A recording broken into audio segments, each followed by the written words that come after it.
when prestige became the biggest weakness. For years, prestige protected it, insulated it, and excused it, until that same prestige quietly became the reason everything started to fall apart. What once inspired desire eventually blinded judgment, creating a machine that looked untouchable on the surface, while growing increasingly fragile underneath. To understand how prestige transformed from advantage to liability, we need to go back to a period when reputation carried more weight than reality, when brand legacy was trusted more than lived experience, and when buyers assumed that status automatically meant superiority. This was an era where owning the badge mattered as much as, if not more than, understanding the machine behind it. The car arrived wrapped in expectation, not just performance expectations, but cultural ones. It wasn't simply transportation. It was a signal, a shortcut to credibility, a way to borrow identity without earning it. Engineers felt that pressure immediately. Every decision had to preserve the image. Every compromise had to remain invisible. Every flaw had to be softened without acknowledgement. As a result, the car became increasingly optimized for perception rather than behavior. Suspension tuning favored composure over communication. Power delivery favored smooth authority over clarity. Intervention systems favored protection over education. Behind the wheel, it felt impressive instantly. Effortless acceleration, unshakable stability, a sense that the car was always ahead of you, managing complexity so you didn't have to. And that feeling was exactly the problem. Because prestige doesn't encourage learning. It encourages assumption. Drivers entered the car believing they were capable simply because the machine made capability feel guaranteed. And with every successful drive, that belief hardened into certainty. Not certainty built on skill, but certainty borrowed from reputation. Critics praise refinement. Owners praise confidence. The brand praised itself. But beneath that approval cycle, something dangerous was forming.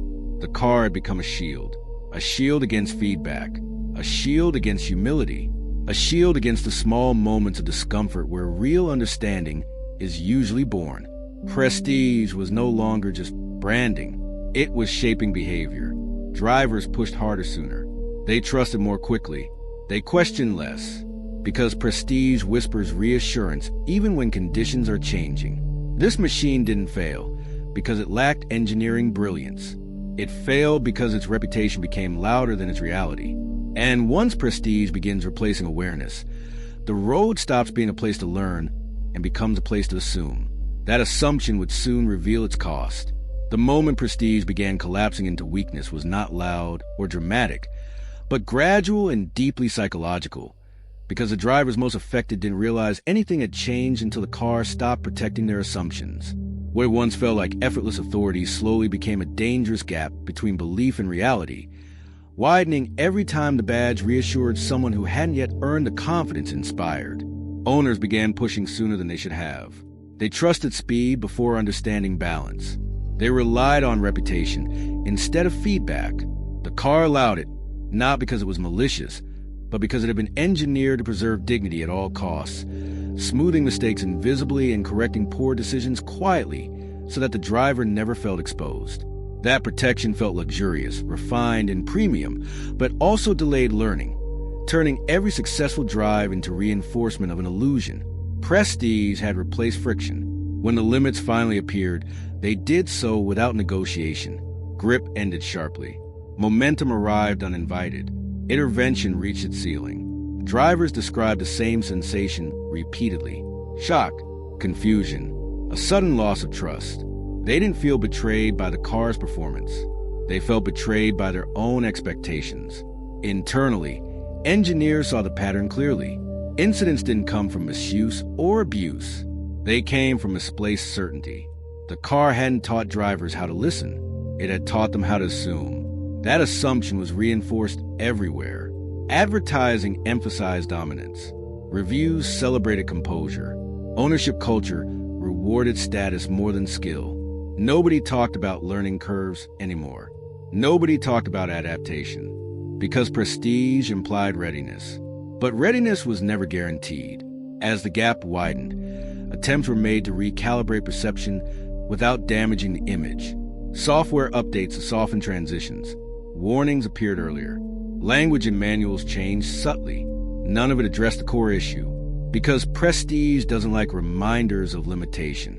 The car had become a symbol first and a machine second. And symbols are dangerous when they override awareness.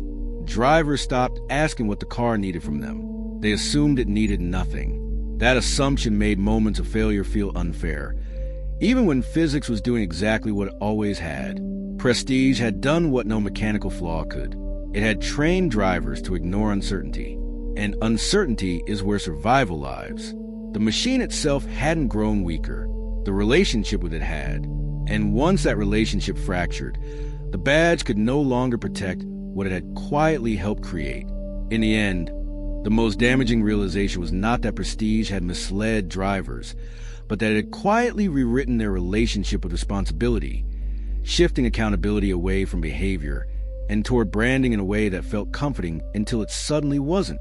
The badge had promised excellence so convincingly that many drivers stopped interrogating their own decisions, trusting the symbol on the hood to compensate for gaps in judgment, experience, and restraint. This car did not collapse because it was poorly engineered. It collapsed because it was overtrusted. Prestige softened the instinct to listen. It muted doubt. It encouraged drivers to skip the internal questions that usually precede caution. When everything feels premium, warning signs feel unnecessary. When everything feels composed, instability feels impossible.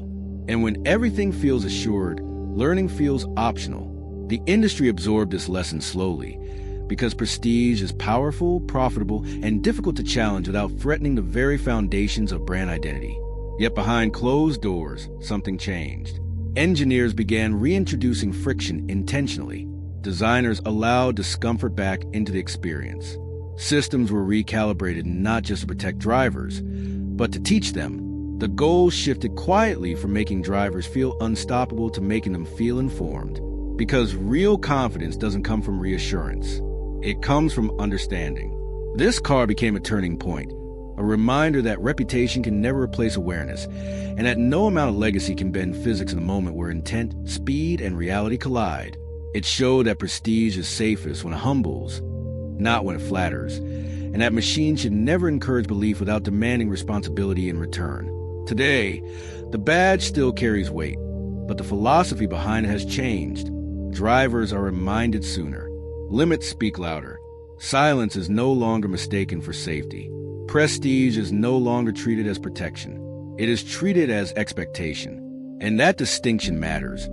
Because when drivers understand that status does not equal immunity, they begin to engage again, to listen again, and to accept that mastery cannot be inherited through branding alone. So, what do you think? Are we still mistaking reputation for readiness? Or have we finally learned to question the confidence our machines so easily give us?